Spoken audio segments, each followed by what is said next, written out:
Lord, everyone. Brother Roop here. We are in Acts chapter 9, verse 4. And this is about the conversion of Saul. And God's converting him to Paul. And, you know, Saul's pretty hard-headed.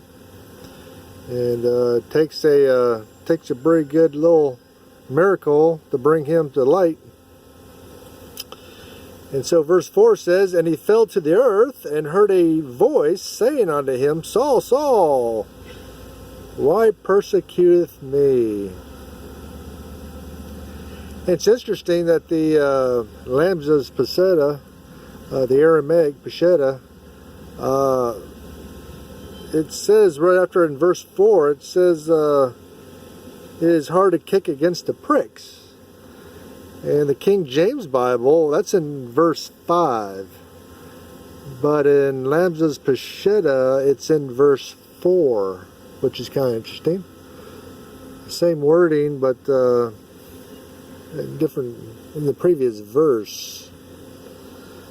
You know, so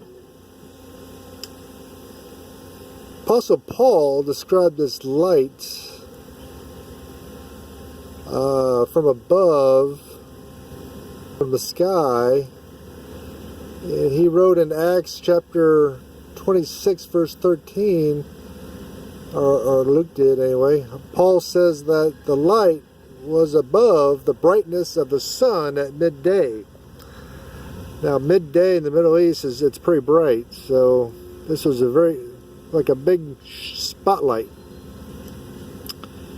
And it was such an amazing thing, he was astonished. Saul was so astonished that he actually lost strength in his legs and his body, and he crumpled to the ground. He fell to the ground because he was so astonished. He just shocked, and he just fell to the ground. He just lost all strength. This was from a very strong man, so it was a pretty interesting miracle that happened to him. There's a remarkable similarity here between what occurred here and what was recorded in Daniel in regard to the visions which he saw.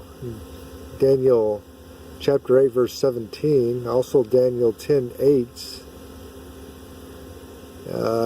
Daniel says, "And therefore I was left alone and saw this great vision, and there remained no strength in me, for my comeliness was turned into corruption, and I retained no strength." Same thing. Same thing with Saul. It happened to Daniel. He had no strength in his body after these visions, and he just crumpled to the ground. I had a great vision years ago. God showed me in prayer, and I didn't lose strength in my body, but I was sweating profusely, and I was weak. And that happened to me after a vision I had years ago. So God gets Paul's attention for sure here. And he's going to be a changed man after this.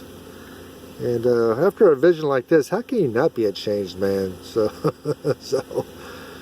Paul is changed, or Saul is changed into Paul, and God has got him a great one, and he's going to preach the gospel throughout Europe. Thank you.